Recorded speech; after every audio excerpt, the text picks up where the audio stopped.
Hello everyone, welcome back to our channel. నేను మీ అరుణ. ఈరోజు మన వీడియోలో ఈవినింగ్ టైంలో ఏమైనా వేడివేడిగా క్రిస్పీగా స్నాక్స్ తినాలనిపిస్తే ఒక్కసారి ఇలా ప్రిపేర్ చేయండి. చాలా టేస్టీగా ఉంటాయి.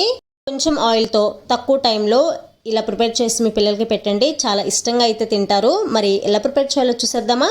ముందుగా ఒక మిక్సింగ్ బౌల్ తీసుకొని అందులో ఒక 1 కప్ వరకు అటుకులను వేసుకోవాలి. నేను చాలా సన్నగా ఉన్న అటుకులను వేసుకుంటున్నానండి. మీరు కావాలంటే లావు అటుకులను కూడా వేసుకోవచ్చు.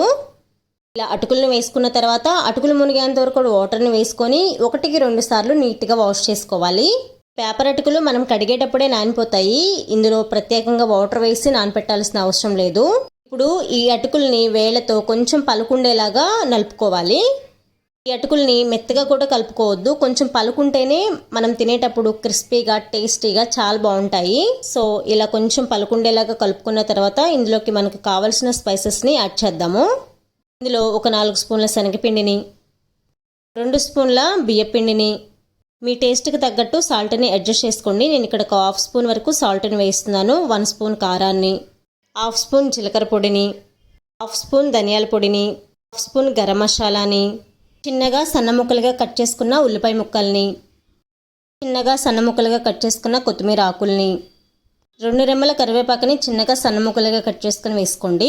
ఫ్రెష్గా దంచుకున్న అల్లం వెల్లుల్లి పేస్ట్ని ఒక 1/2 స్పూన్ వరకు వేసుకోండి. ఇప్పుడు ఈ స్పైసెస్ మొత్తం వేసుకున్న తర్వాత అటుకులకి ఈ స్పైసెస్ మొత్తం పట్టేలాగా ఒకసారి బాగా కలుపుకోవాలి. వాటర్ ఏమి వేయాల్సిన అవసరం లేదండి. అటుకుల్లో ఉండే వాటరే ఈ పిండిని కలపడానికి చాలా బాగా ఉపయోగపడతాయి. మీకు అవసరమైతే పిండి కొంచెం డ్రైగా ఉంది అనిపిస్తే 2-3 స్పూన్ల వాటర్ వేసుకొని ఈ పిండిని గట్టిగా కలుపుకోవాలి.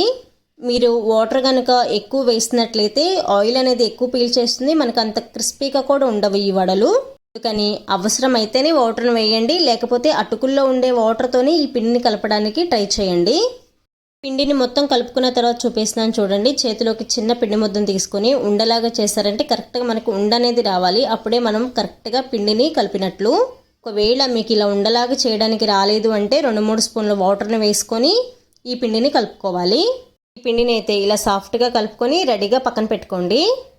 ఇప్పుడు చేతులకి కొంచెం ఆయిల్ రాసి చేతిలోకి చిన్న పిండి ముద్దను తీసుకొని ఫస్ట్ ఉండలాగా చేసుకోవాలి.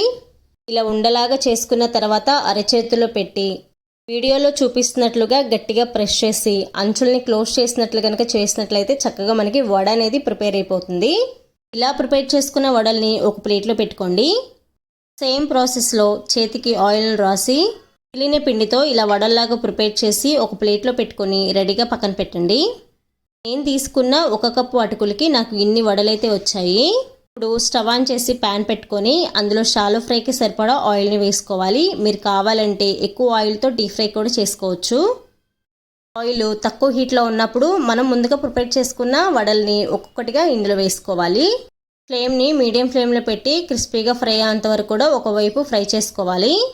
ఒకవైపు ఫ్రై అయిన ఈ వడల్ని సెకండ్ వైపు కూడా టర్న్ చేసుకొని సెకండ్ వైపు కూడా క్రిస్పీగా ఫ్రై అయ్యేంత వరకు కూడా ఫ్రై చేసుకోవాలి. లో టు మీడియం ఫ్లేమ్కి అడ్జస్ట్ చేసుకుంటూ ఇలా లో టు మీడియం ఫ్లేమ్కి అడ్జస్ట్ చేసుకుంటూ ఈ వడల్ని ఫ్రై చేసుకుంటేనే లోపలి వరకు క్రిస్పీగా ఫ్రై అవుతాయి. మీరు హై ఫ్లేమ్లో పెట్టి ఈ వడల్ని కనుక ఫ్రై చేసినట్లయితే తొందరగా కలర్ వచ్చేస్తాయి, కానీ లోపల మాత్రం పచ్చిగానే ఉంటాయి. అందుకని లో టు మీడియం ఫ్లేమ్కి అడ్జస్ట్ చేసుకుంటూ ఈ వడల్ని ఫ్రై చేసుకోవాలి. ఇలా 2 వైపులా క్రిస్పీగా ఫ్రై అయిన ఈ వడల్ని వేడివేడిగా టమాటా సాస్తో సర్వ్ చేసుకున్నారంటే టేస్ట్ చాలా బాగుంటాయి. అంతే, చాలా సింపుల్గా టేస్టీగా క్రిస్పీగా ఈవినింగ్ స్నాక్స్ని ప్రిపేర్ చేసేసుకున్నాం కదా. ఈ వీడియో కనుక మీకు నచ్చినట్లయితే మీ ఫ్రెండ్స్ అండ్ ఫ్యామిలీ మెంబర్స్కి షేర్ చేయండి. సో సేమ్ ప్రాసెస్లో మీరు కూడా ప్రిపేర్ చేసుకొని టేస్ట్ ఎలా ఉంది అని చెప్పేసి నాకు కామెంట్ సెక్షన్లో కామెంట్ చేయడం మాత్రం మర్చిపోవద్దు. సో ఇలాంటి simple and tasty yummy recipes కోసం వెంటనే మన ఛానల్ని సబ్స్క్రైబ్ చేసుకొని పక్కనే ఉన్న గంట సింబల్ని కూడా యాక్టివేట్ చేసుకోండి. So thanks for watching my video.